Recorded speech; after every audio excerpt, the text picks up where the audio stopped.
You never forget the first time you laid eyes on her. Not a picture in a manual, not some grainy newsreel, but the real thing, sitting there in the motor pool like a sleeping monster. It was the spring of '43, and the word had gone around that our battalion was being re-equipped.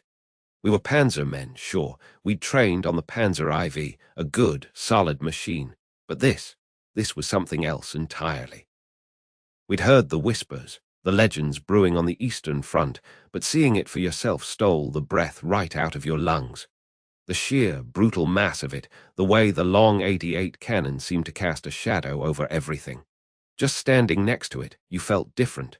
You felt elite. That's the word they used, and for a little while it was true.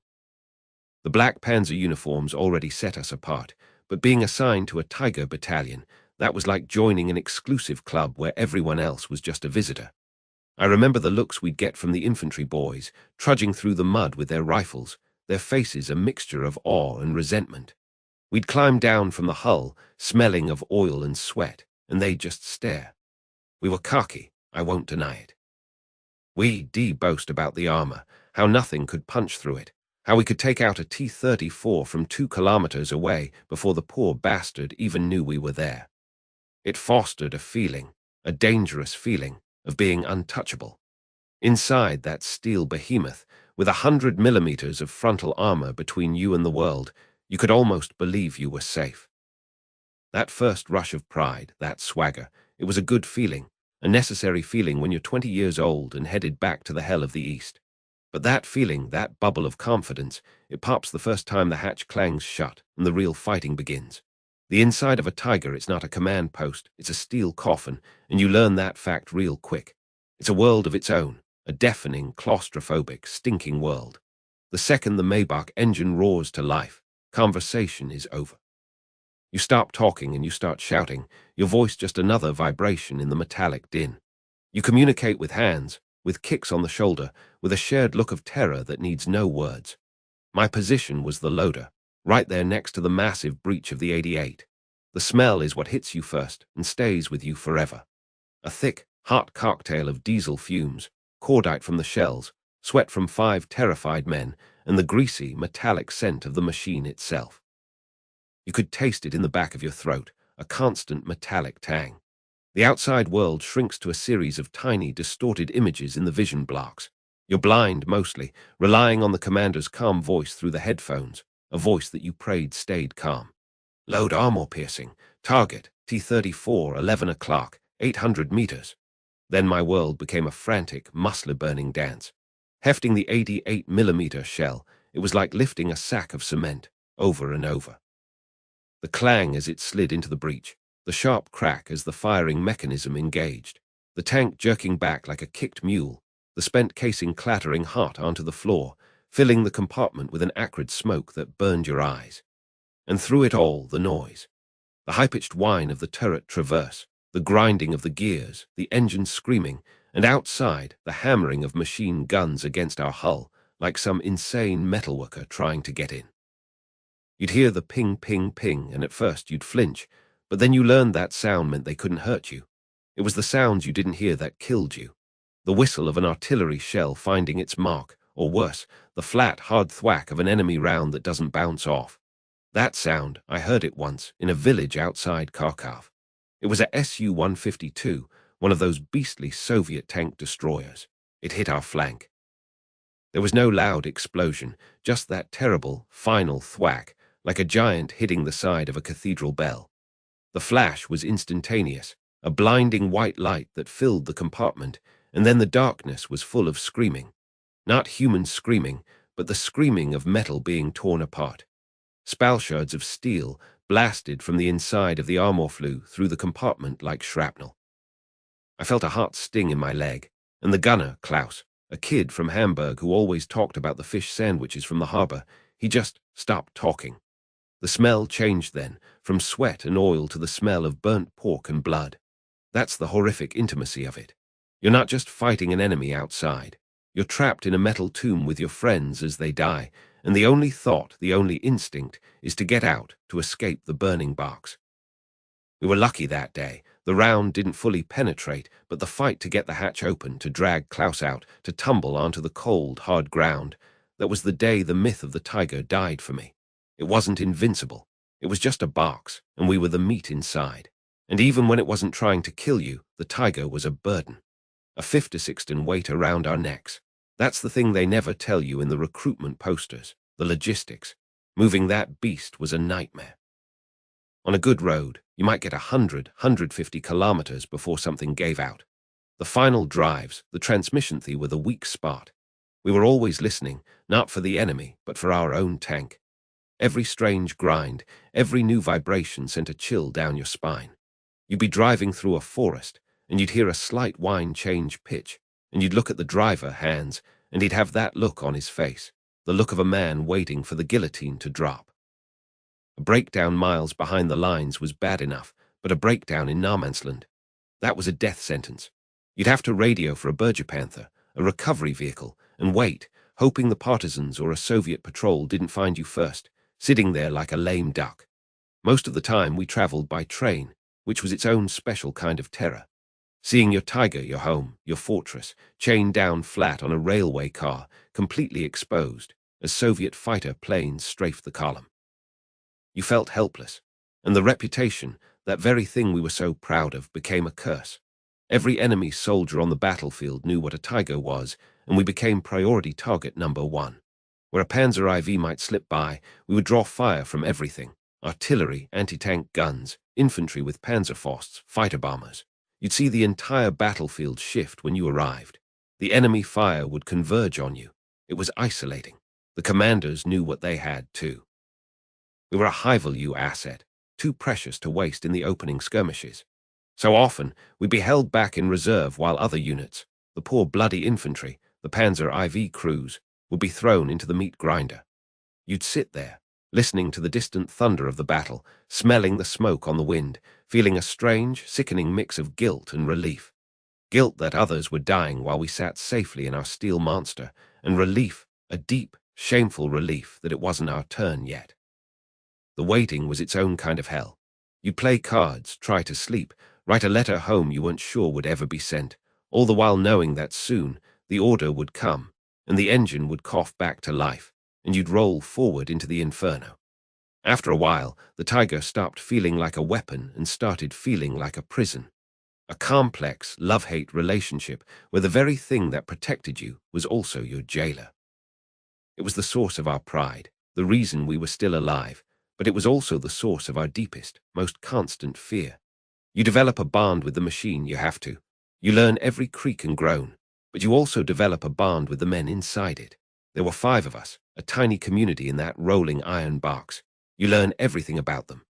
Erich, our commander, was an old hand from France, calm as a glacier, but I saw his hands shake once after a close call with a mine. Our driver, Hans, could smell a boggy patch of ground from a kilometer away. Fritz, the radio operator, was always humming some folk song from his Bavarian village, a nervous habit that drove us crazy, but we missed it when it stopped. And Klaus, the gunner, well, Klaus was gone. When you lose a crewmate, the whole atmosphere inside the tiger changes. The tank feels haunted. You look at his seat and it's empty, but you still feel him there. The hollow feeling is physical, like a cold spot in the compartment. The jokes stop for a while. The dark humor that kept us sane, calling a near miss, a Stalin's organ concert, or a breakdown, a visit from the mechanical gremlins, it just dries up. The tiger becomes a grave, a constant reminder of the friend you buried somewhere in the Russian mud. You start to see the war not in terms of victories or defeats, but in terms of luck. We weren't heroes, we were just men trying to cheat the odds one more day. The thickness of the armor mattered less and less. What mattered was the crew. Did the driver pick the right route? Did the commander spot the enemy anti-tank gun a second before it fired? Did I load the shell fast enough? It was the crewmanship, that unspoken, seamless teamwork, that was the real armor. And luck, always luck. Was the sun in our eyes or theirs? Did their shell hit at a good angle or a bad one? Did the partisans cut the phone line that day, delaying the order to advance? I stopped believing in the invincibility of the tiger. I started believing in the fragility of the men inside it. We were all just homesick kids, pretending to be tough. At night, After the engines were silent, you'd lie there on the cold ground, wrapped in a blanket next to the warm tracks of the tank, and you wouldn't think about glory or the fatherland. You'd think about your mother's cooking, or a girl you danced with once, or the simple, impossible dream of waking up in a soft bed, in a quiet room with no noise at all. That's what we were fighting for in the end. Not for the swagger or the pride or the steel coffin, just for the chance to go home.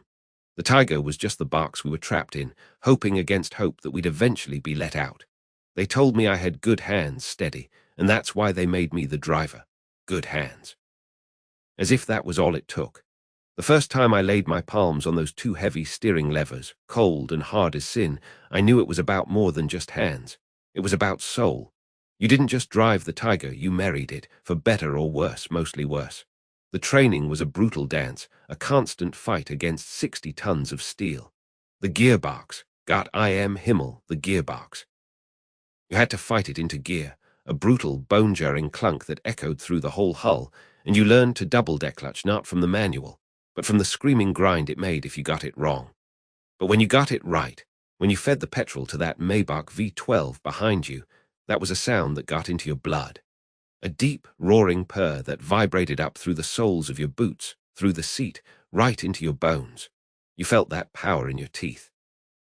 It was like holding the reins of some mythical beast, a dragon sleeping in a steel cave, and you were the poor fool tasked with waking it. You'd look through my vision slit, this tiny sliver of a world gone mad, and you'd move this mountain. You'd see a barn in the distance, give a pull on a lever, and a minute later, that barn would be sliding past my little window. It gave you a guard's power, but a guard who was deaf and blind and terrified.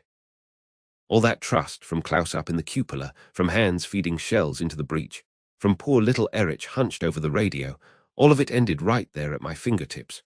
Their lives depended on my hands, on my not stalling it in the open, on my finding the right Huldum position, on me getting us the hell out when the order came. That weight, that trust, it was heavier than the tank itself. You learned to move by feel, by sound, by the smell of the oil and the exhaust. You develop a sense for the ground under the tracks, the difference between the hard, reassuring crunch of a road and the sickening, sucking squelch of mud that could drown us all. You become the tank's ears, its fingertips, its instincts. The commander, he's the brain, the gunner's the eye, but me, I was its gut. And its gut was always churning. People think the fear is in the big moments, the charges and the firefights. They're wrong. The real, grinding terror is in the navigation, in the long, crawling advances through the fog and the smoke where every hedgerow could hide a hidden 76, every innocent-looking ditch could be a trap. I remember one time, outside Kursk, driving through an artillery barrage. It wasn't like in the films, a few loud bangs. This was the end of the world. The concussions came one after another, not a sound but a physical force, a giant's fist hammering on the roof. The whole world shook. The vision blocks rattled in their housings. The tools stowed inside clanged like lunatic bells. And the smell, Christ, the smell of cordite and wet earth would force its way through every seal, choking us. My job was to keep moving, to not stop, because to stop was to die. I'm gripping those levers so tight my knuckles are white bone, my shoulders aching from the strain, fighting the tracks to keep us straight as the whole earth heaved and boiled around us. A near miss would lift the entire 6-ton monster up on one side, just for a second, and you'd feel it in your stomach, that lurch, waiting for the track to come down and find solid ground, or not find it at all and just roll us into a crater. And through it all, the muffled, tinny sound of Klaus's voice in my headset, calm, always so damn calm, steady, Otto, steady. Left a little, hold her there. The trust. It'll break your heart. Then there was the mine. You never forget the sound. Not a bang, not like the movies. It's a dull, profound thump from deep underneath you, a killing punch to the belly of the beast. The whole tank jolts, rings like a monstrous cracked bell, and just sits down. 1 minute you're moving, you're a king of the battlefield. The next you're just a stationary, smoking hulk. The engine's still roaring, I'm shoving the gears, but we're going nowhere. One track is just dead weight. The silence that follows among the crew is louder than the explosion. Nobody says a word. You can smell it, the acrid stink of high explosive and torn earth, and underneath it, the raw, metallic scent of our own guts spilled out onto the road. That's the smell of vulnerability. That's when the panic starts to claw at your throat. We're stranded, a pillbox without a field of fire, and everyone out there knows it. And the things we rolled over, God forgive us. Enemy positions, yes, machine gun nests, we crushed them. There was a grim satisfaction in that, feeling the resistance through the tracks, hearing the crump of the dugout collapsing. But sometimes it wasn't a position. In the retreats, especially, driving through villages, through fields, in the dead of night, you'd feel it. A different kind of bump, softer. You'd see a shape, a flash of something in the periphery of your slit, and you'd know. You just know. And you couldn't stop, you couldn't even look back. You just had to keep driving, trying to swallow the bile rising in your throat, trying to erase the sensation from the palms of your hands on the levers. You decatch the gunner's eye in the dim light of the hull, and he'd just look away. No words. Some things you don't talk about. You just add them to the weight you carry. A driver doesn't see the war, not really. You hear it. You become a connoisseur of sound. I knew that tank better than I knew my own mother's face. I knew the healthy, deep-throated rumble of the Maybach when she was happy, a sound as rich and complex as a symphony. I knew the specific high-pitched whine from the final drive that meant trouble was coming if we didn't find the mechanics soon. I learned every squeal from the suspension, every groan from the overlapping road wheels, a cacophony of sound that was the tiger's constant conversation. My ears were always tuned, listening for the note of betrayal, for the sound that meant a breakdown was coming. At night, after we'd shut her down, the silence was the loudest, most terrifying sound of all. After hours of that roaring in your head, the sudden quiet was deafening. It left a high-pitched ringing in your ears, a ghost of the engine's scream. And into that silence would creep all the other sounds you'd been ignoring. The distant crump of the front, the scurrying of the rats in the rubble around us, the ragged breathing of the men trying to sleep. And you just listen, straining, for the one sound you didn't want to hear, the crunch of a footstep that wasn't ours, the whisper in a language that wasn't German. You learned to distinguish the shriek of incoming shells from the thump of outgoing.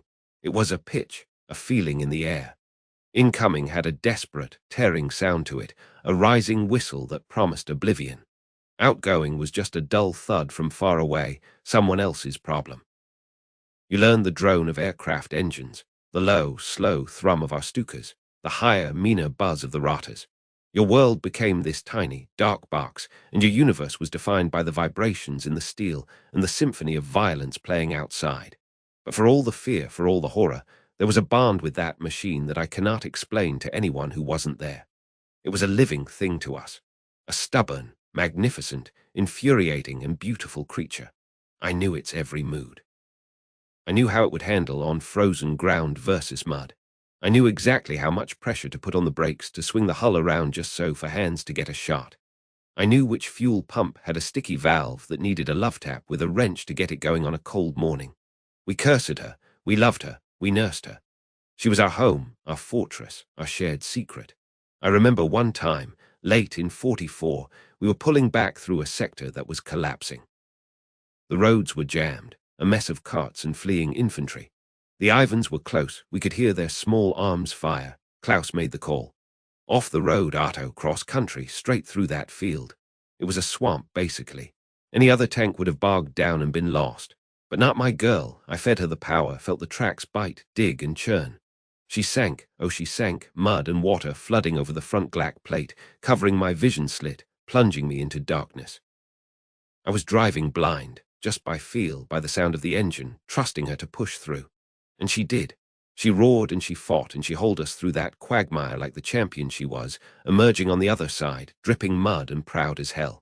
We looked back at the road, at the pandemonium we'd left behind, and for a moment we were invincible.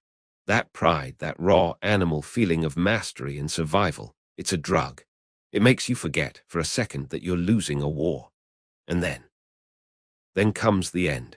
For us, it was outside a little town in Poland I can't even remember the name of. A lucky shot from an anti-tank gun right in the side. It didn't penetrate, not quite, but it jammed the turret ring and started a fire in the engine compartment. The smell of diesel and electric smoke is one you don't forget. The order came. Abandon. Everyone out. It's a sickening feeling, a physical pain. You kill the engine, and for the first time, you're not listening for its sounds. You're leaving it. You scramble out of my hatch, the world outside impossibly bright and loud, and you just run for the ditch, the small arms fire cracking past your ears. And you look back. You always look back. And there she is, your home, your friend, your terrible, beautiful monster, sitting there silent and bleeding smoke. It feels like a betrayal. It feels like leaving a part of your own body behind. You feel naked, small, and utterly, utterly lost. In that ditch, with the bullets snapping the branches above our heads, I looked at my hands. They were shaking. They were covered in grime and oil, the same oil that kept her alive. And I knew in that moment that the war for me was over. It wasn't about flags or fathers or any of that nonsense they wrote in the papers. It was about the machine and the men inside it and the terrible, intimate bond between us. We were just a bunch of scared boys, far from home, trying to keep each other alive, using 60 tons of steel to hide our shaking hands. They called me the driver. They said I had good hands. But they never asked what those hands had to do, what they had to feel, what they had to carry long after the last track had stopped turning. You want to know about the tiger? Forget the newsreels, the parades, the big steel monster that makes the crowds cheer. You want to know what it was really like.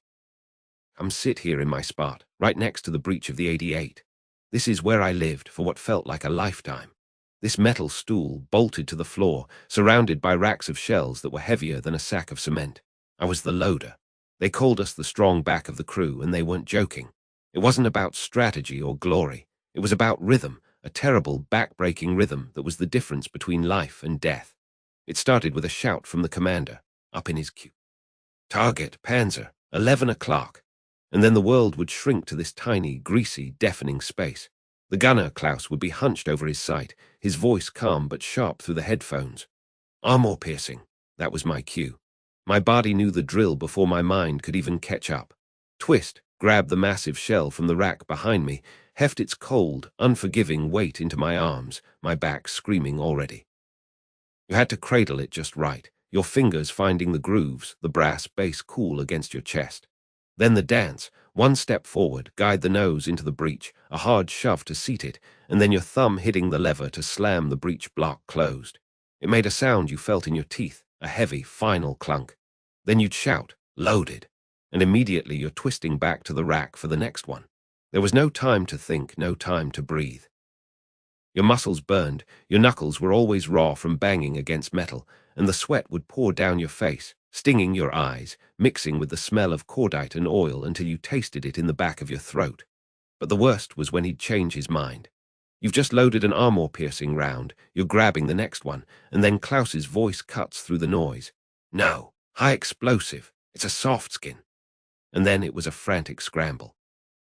You had to yank the loading lever, wrestle the 80-pound shell back out of the breech, a dangerous, awkward maneuver in the shaking confines, and somehow get it back into the rack without dropping it on your foot, all while grabbing the correct, differently shaped high-explosive shell. Your heart would be hammering against your ribs, because every second you fumbled was a second the enemy got to aim. You'd see the driver, Erich, flinch in his seat up front when we took too long, feeling the tank shudder as a round hit the ground nearby. The fear was a physical thing, a cold knot in your gut, but you couldn't let it freeze you. You just had to move faster. After a while, in a long engagement, you'd stop being a person. You became a machine, a part of the tank itself. Your arms would rise and fall, the shells would go in, the gun would roar, the empty casing would clatter to the floor, hot and smoking, and you'd do it again. 20, 30 times in a row. Your mind would go blank, just a grey static, and all that was left was the rhythm, grab, step, push, clunk, shout, repeat. It was a strange kind of peace, a numbness that was the only way to survive the madness outside our steel walls. And those walls, they were our whole world. A metal box that was supposed to protect us, but sometimes felt like a prison. When we were moving, especially over rough ground or through a shell-cratered field, it was like being inside a drum being beaten by a giant. You get thrown around like a rag doll. I lost count of the bruises on my hips and shoulders from smashing into the ammunition racks or the gun mount. You learn to brace yourself constantly, a constant tension in your legs, but it was never enough. You'd always end up with a new cut from a sharp edge, a new ache from an unexpected jolt. And the smells, God, the smells, you never forget them. It was a thick stew of scents that clung to your clothes, your skin, your hair. The sharp, acrid tang of cordite from the fired shells, a smell that gets deep into your lungs. The thick, oily smell of diesel fuel. The stink of 5 men who haven't had a proper wash in weeks, our sweat soaking through our black coveralls. The cold, metallic scent of the steel plates themselves, especially when it rained and water would seep in, making everything damp and rusty. That was the atmosphere we breathed, day in, day out. It got so you could taste the metal on your tongue. In all that, you had to find a little piece of yourself, or you go mad. Next to my seat, tucked between the base of the shell rack and the hull, I had a small space, no bigger than my hand. That was my home. In there, wrapped in an oily rag, was a photograph of my sister, Karin, smiling in the garden back in Hamburg, and a small book of poems by Rilke that I'd lifted from a bombed-out library. I couldn't read it often. The light was terrible, and there was never time. But just knowing it was there, feeling the leather cover sometimes with my fingertips, was a comfort. It was a tiny anchor to a world that wasn't made of noise and fear. The other boys had their things too. Klaus had a lucky horseshoe magnet he'd stick to the gun sight. Erich, the driver, kept a little wooden bird his son had carved for him tucked into his instrument panel. These weren't just trinkets. They were proof that we had been human once before we became parts of this machine. We didn't talk much, not in the way people think. There wasn't time for long conversations about life or philosophy. Our communication was different, deeper. It was an unspoken language born from living on top of each other in that vibrating steel coffin. Me and Klaus, the gunner, we were a team. After a few battles, we didn't need words. I could feel him tense up before he even called the ammunition type. I knew, just from the way he shifted his weight, whether he was tracking a slow-moving truck or a fast T-34. He could sense when I was tiring, and he'd sometimes just give a slight, almost imperceptible nod, a silent, steady now that kept me going. After a near miss, when a shell would hit so close the whole tank would ring like a bell and your ears would pop from the pressure, I'd catch the driver's eye in his little mirror. Erich would look back, his face pale under his helmet, and we'd share a glance that said everything. It was a mix of pure terror, a shot of adrenaline that made your hands shake, and a dizzying relief that we were still alive. No words needed. And our commander, the lieutenant, you could tell everything from his voice in the headset. When it was calm and measured, we were okay. When it got tight, clipped with a sharper edge, you knew things were bad. You could feel the stress radiating from him down into the rest of us. We were 5 men, but we worked like a single organism, each part knowing what the others needed without being told. That bond, that silent understanding, was what kept us alive more than any amount of armor. But then came the weight. And I don't mean the weight of the shells, though my back still aches with the memory of that. I mean the weight of what we were doing. Each one of those rounds I hauled out of the rack, it wasn't just a piece of metal. It was a ticket to destroy another vehicle. And inside that vehicle were men. Boys like us, probably, scared and far from home. When Klaus would call target, Sherman, I wasn't just loading a gun. I was loading the end of those men's lives. You tried not to think about it. You had to shut it down, focus on the rhythm, the mechanics. But sometimes, in the quiet moments after a fight, when the adrenaline had drained away and you were just sitting in the silence, the thought would creep in. I'd look at my hands, grimy with grease and soot, and I'd think about the fire I'd helped start. It's a haunting feeling, a cold stone in your soul. That's why there was a strange kind of relief, a small, guilty mercy, when a target was called out and then the commander would say, "Hold fire, it's abandoned." Or when we'd engage a supply truck or an artillery position instead of another tank. It meant I hadn't sent that particular round on its way to kill someone.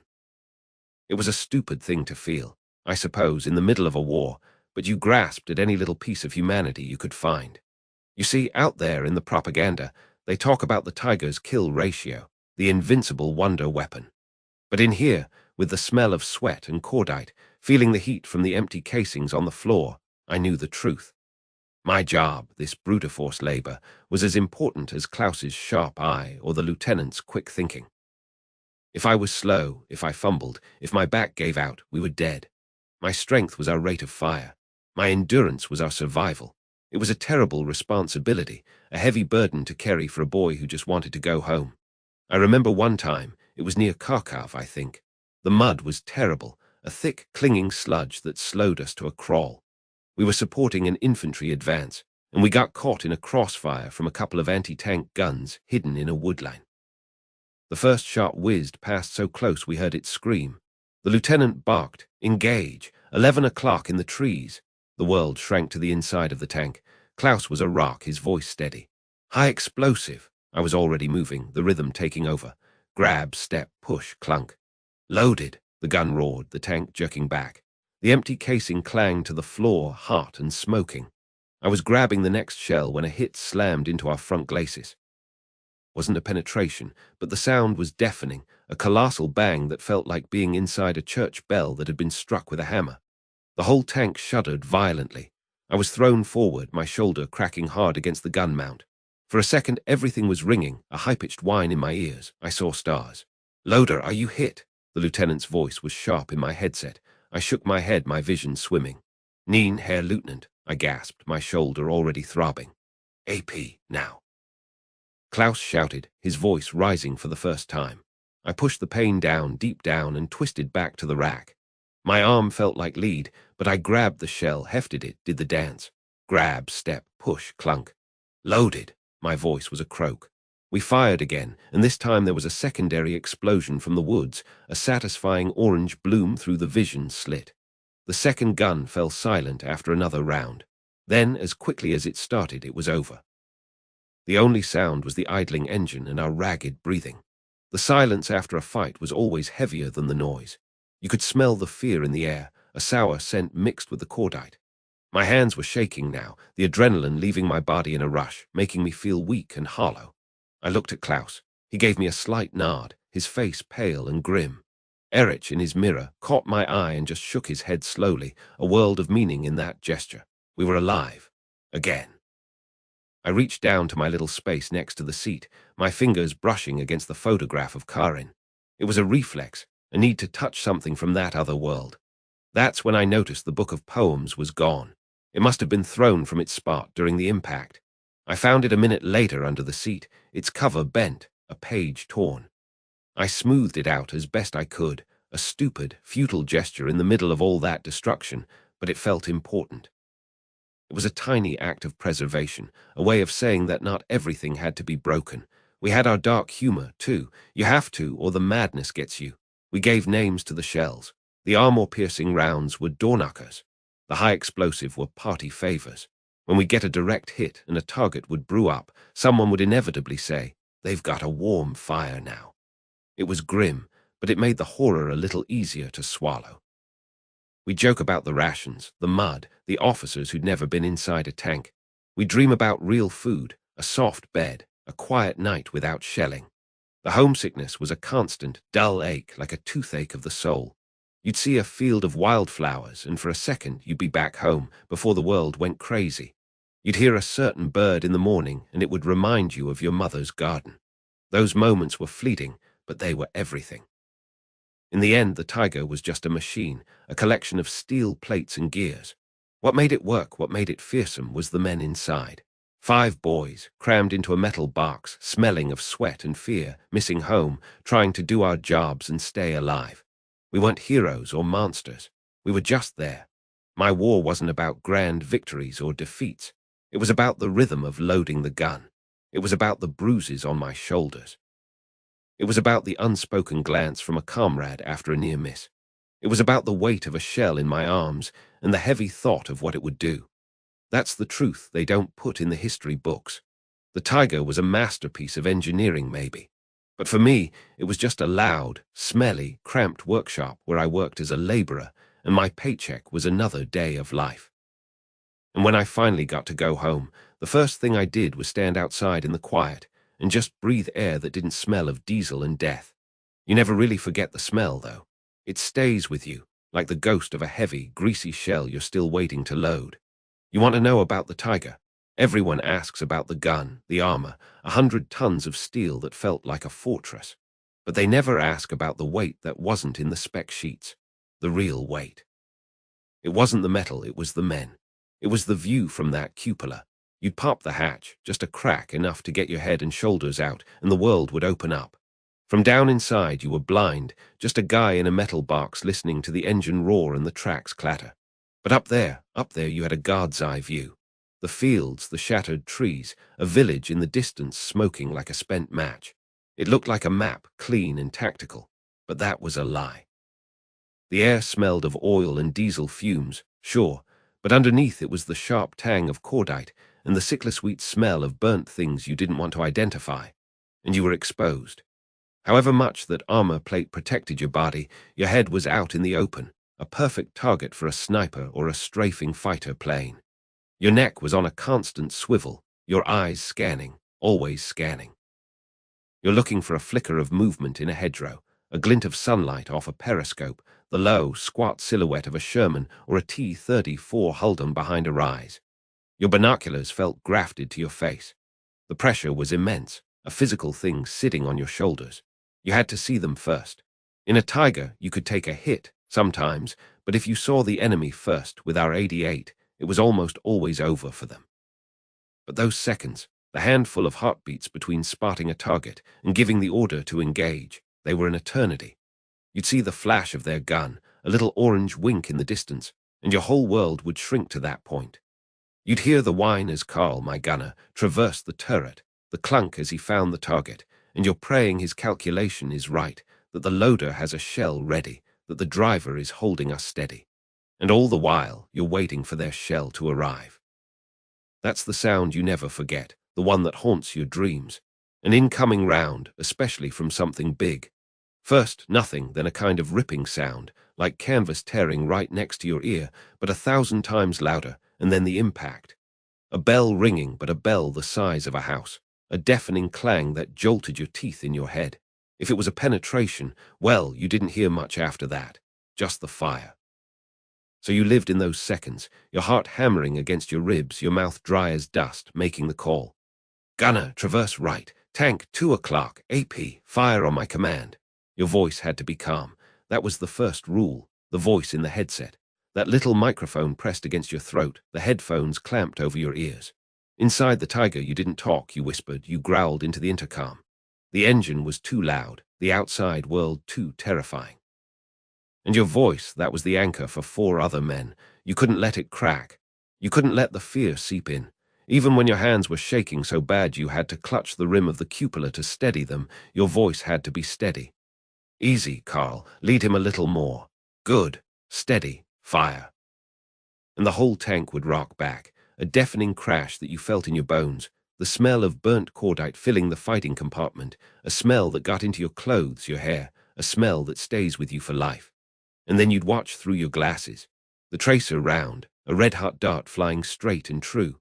The impact. Sometimes a shower of sparks, sometimes a jet of flame, sometimes, God help them, the turret popping right off. And you'd feel nothing but a cold, hard satisfaction. Not pride. Not glory, just survival. One more threat gone, one more minute to live. But the headset was also a curse. You had to listen to your crew. Loader ready. Driver, hold her steady, for God's sake. Commander, I think I see infantry moving on the left flank. All their voices, layered with their own fear and fatigue, coming at you all at once. And at the same time, in your other ear, the radio crackling with static and the voice of some major sitting in a cozy chateau 10 miles behind the lines. Feldwebel Weber, advance to grid reference 740 and hold the crossroads. Acknowledge. And you're looking out at a field that's being churned to mud by artillery, knowing there's a nest of anti-tank guns waiting, and you have to weigh that order against the lives of the boys depending on you. That was the agony. The order to retreat was the hardest thing to give. It felt like failure, but there were times when the mission was just suicide. I remember outside Kursk, the sky was black with smoke, the ground a moonscape of craters. We de-knocked out 3 T-34s, but they just kept coming like ants. Then a hit on our frontal armor, a loud gong that stunned us all. No penetration, but the driver hands was screaming that the steering was damaged. Another hit rocked us, this time on the side skirt, and I heard a scream from the radio operator, Wilhelm. He's hit. Shrapnel. I could smell the blood, coppery and thick. And through my periscope, I saw another Tiger, maybe 50 meters to our right, take a direct hit from one of those damned Stalin's organs, a rocket that must have punched right through its thinner top armor. There was a flash, and then smoke started pouring out of every hatch. No one got out. No one. And I knew those men. I'd shared my coffee with their commander just that morning. He had a photo of his new baby girl tucked into his pocket. And in that moment, the major's voice in my headset was screaming at me to hold position, but all I could see was that burning tiger and hear Wilhelm moaning in the background. My mouth was so dry I could barely form the words. Driver, reverse, slow, get us behind that barn. Now, the words felt like treason. But they were my men. That loss, it never got easier. When you lose a crewman, it's not like losing a soldier in the infantry. In the infantry, a man falls, and it's a tragedy, but the squad moves on. In a tank, you're a family. A cramped, smelly, terrified family locked in a steel box. You know every detail about them. You know how Carl hummed Mozart while he cleaned the gun sight. You know that Hans, the driver, had a thing for peppermint candies and always had a tin of them rattling in his overalls. You know Wilhelm's jokes, always terrible, but they broke the tension. When one of them is gone, the tank feels hollow. The silence where their voice should be is louder than any explosion. And then comes the worst duty of all, the letters. Sitting down with a piece of cheap army paper, the lamp flickering, trying to find words that could possibly make sense to a mother in Hamburg or a young wife in Dresden.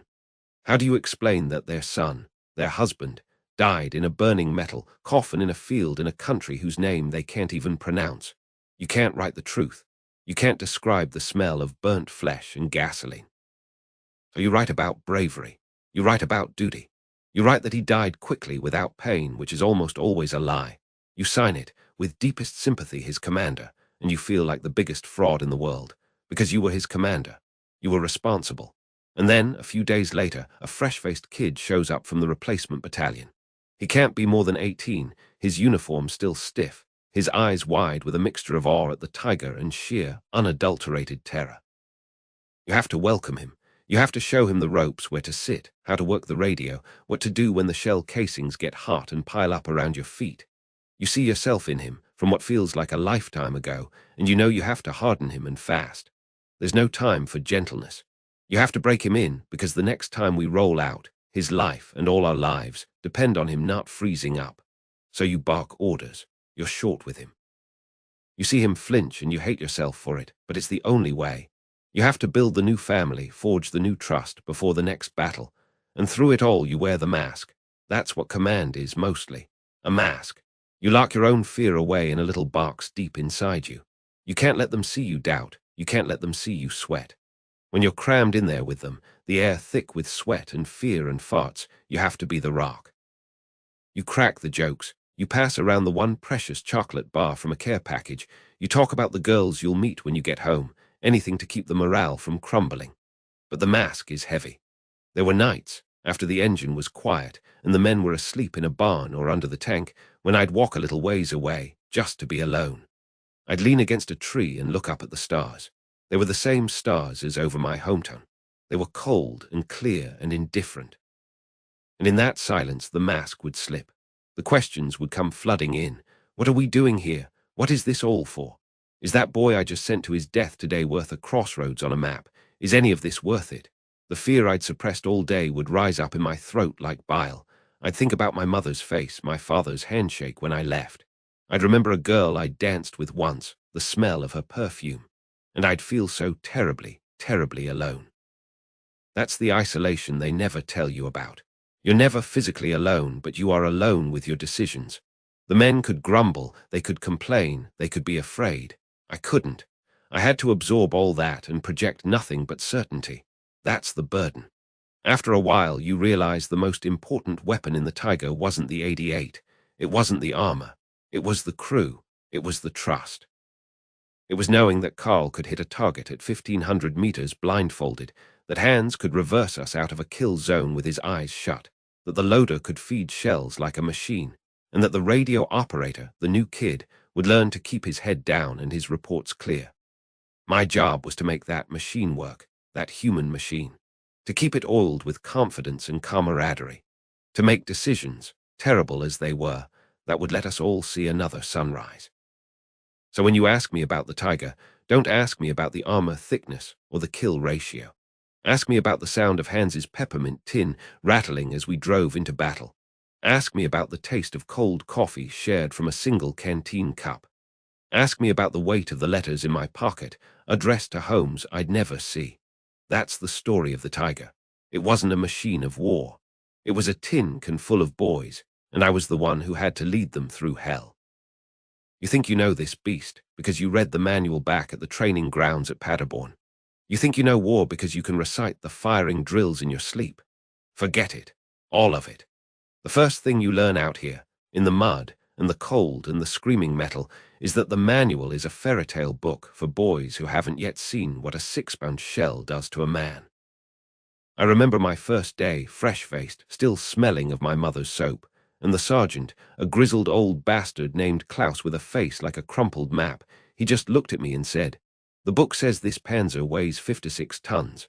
Out here, son, it weighs 5 lives. You remember that?"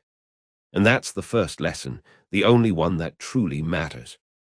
Survival isn't about following rules. It's about learning the tiger's true soul, its groans and complaints, its hidden strengths and its damnable weaknesses. You don't fight with it. You negotiate with it, you plead with it, you become a part of it. They taught you about hold-on positions, didn't they? Find a nice ridge, show only the turret, perfect textbook.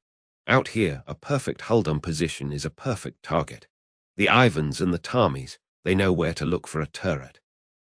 No, the real trick is to make the tiger disappear. You use the terrain like a thief uses shadows. You nestle her into a copse of trees, but not just any trees. You need the ones with thick, full branches. You break off a few yourself and weave them into the tracks. You pack mud onto the glacis plate to kill the shine. You don't just hide the shape. You break up the silhouette, that massive, arrogant silhouette that can be seen for kilometers. You wait. You wait until your bladder is screaming and your hands are shaking. You wait until you can see the whites of their eyes, as the saying goes, until their lead tanks are so close you can count the rivets. And then, and only then, when it's too late for them to run, you let the tiger roar. That first shot, the concussive blast that shakes the very earth, the flash that burns a temporary sun into your eyelids, that's when they learn what fear really is. But you only get to do that if you're smart. You learn to pick your fights. This isn't a duel. It's a slaughterhouse, and you're either the butcher or the cattle. You see a column of Shermans a kilometer away looking for a fight. You turn around. You back away slowly. You conserve your fuel, your ammunition, your engine hours. Every round you fire is one less for the battle tomorrow. Every kilometer you drive is one step closer to the final breakdown that will leave you stranded and burning. The real courage out here isn't charging in. It's having the sense to walk away, to live to fight another day for the men beside you. And to do that, you have to listen. Not with your ears, but with your whole body. In the beginning, all you hear is noise, deafening roar of the Maybach engine, the clatter and shriek of the tracks, the rattling of every tool and loose shell casing in the hull. It's a symphony of chaos. But after a while, you learn to pick out the individual instruments. You learn to distinguish the normal, rhythmic clatter of the tracks from the sharp, high-pitched ping that means a track pin has sheared. That sound, you hear that, you get the driver to stop immediately, because if you keep going, you throw a track, and a motionless tiger is a dead tiger. You learn to feel the vibrations through the soles of your boots, through the metal seat you're welded to. There's a certain hum, a rising, feverish pitch that starts deep in the belly of the beast when the transmission is getting hot. You smell it, too, a sharp, oily, burning scent that's different from the usual exhaust fumes. That's a smell that can save your life. If you ignore it, if you push her too hard, the transmission will seize, and then you're done. You're sitting in a 56-ton coffin. And the most important thing to feel isn't even from the tank itself. It's from the air. You're rumbling along, everything seems normal, and then you feel a specific, low-frequency thrumming that comes through the armor plate against your back. It's not a sound you hear so much as a vibration you feel in your teeth. That's the Jabos, the fighter bombers. By the time you look up, it's often too late. But if you feel that vibration, that angry bee hum growing closer, you scream for the driver to get us under the nearest tree, into the nearest barn, anywhere but out in the open. Looking up is a luxury you rarely have. Feeling the war is how you survive it, because you will be afraid. Let's have that truth out in the open right now. Anyone who tells you he wasn't scared is a liar or a fool. The fear is a physical thing. It's a cold knot in your stomach that tightens when you hear the first incoming shell whistle. It's the taste of copper in your mouth, the sweat that runs down your back despite the freezing cold outside, the way your hands tremble so badly you have to clasp them together to load a shell. Courage isn't the absence of that fear, it's the management of it. It's swallowing it down, forcing your breathing to slow, and doing your job. My job was to load 88mm shells, each one heavier than a small child. In training, it was a mechanical process. Out here, it was a ritual. My hands would find the rhythm, grab the shell from the rack, feel the cool, painted metal, cradle it, slam it into the breech, feel the satisfying clunk as the block closed. The repetition was a prayer. It kept the fear at bay. But the most important rule, the one we never wrote down but everyone knew, was never, ever show your panic to the crew. Fear is more contagious than typhus. If the loader freezes, the gunner can't fire. If the driver panics, he'll steer us into a ditch. If the commander's voice cracks over the intercom, morale shatters. So you build a wall inside yourself. You lock the terror away in a little box, and you focus on the man next to you. You look at Hans, our driver, his shoulders always tense, and you see he's just as scared as you are, and that shared, unspoken understanding becomes a bond stronger than steel. We all had our little rituals, our superstitions. Klaus, our commander, always tapped the side of the turret twice with his knuckles before giving the order to fire. Franz, the gunner, had a faded photograph of his daughter tucked into his sighting mechanism. Me, I had a specific way of putting on my helmet. I'd always buckle the chin strap last, and I'd give it a little tug. It was stupid, it meant nothing, but it was a moment of control in a world of chaos. That's what all of it was about, finding little pockets of control wherever you could. And in the end, that's all you're really fighting for. Not for the fatherland, not for some grand strategy dreamed up by a general in a chateau 100 miles behind the lines. You fight for the man beside you. You fight for the other 4 souls sharing this steel box with you. The 5 of us, we were a world unto ourselves.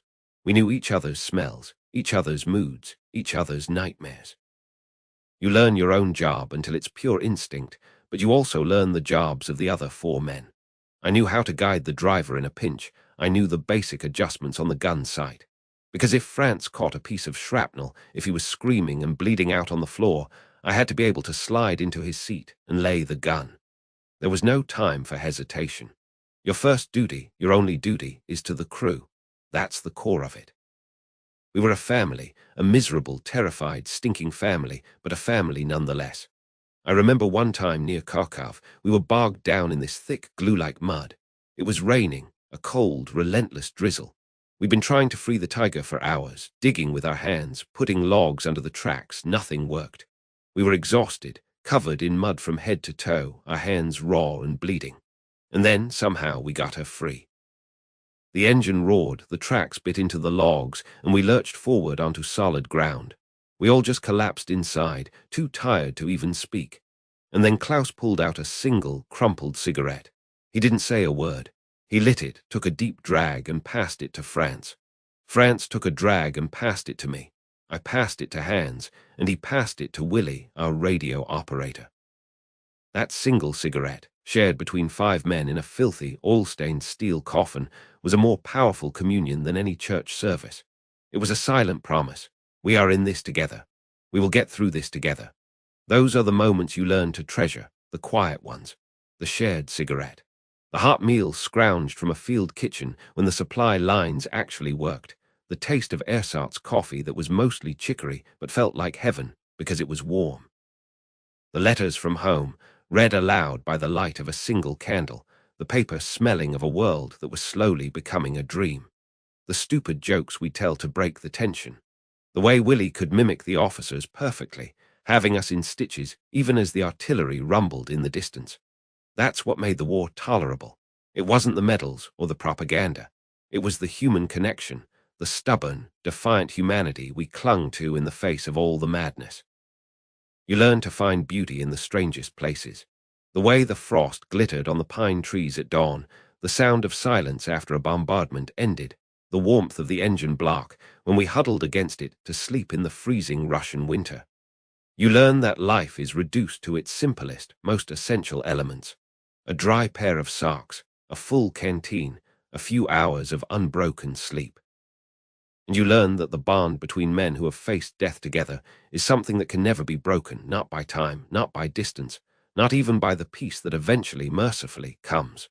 So you, the new boy, you remember this. Forget the glory. Forget the politics. Keep your head down, listen to the tiger, master your fear, and fight for the man in the seat next to you. Because when this is all over, if you're lucky enough to survive, it's those men you'll think of every day for the rest of your life. It's their faces you'll see in your dreams. Not the faces of the enemy, but the faces of your brothers.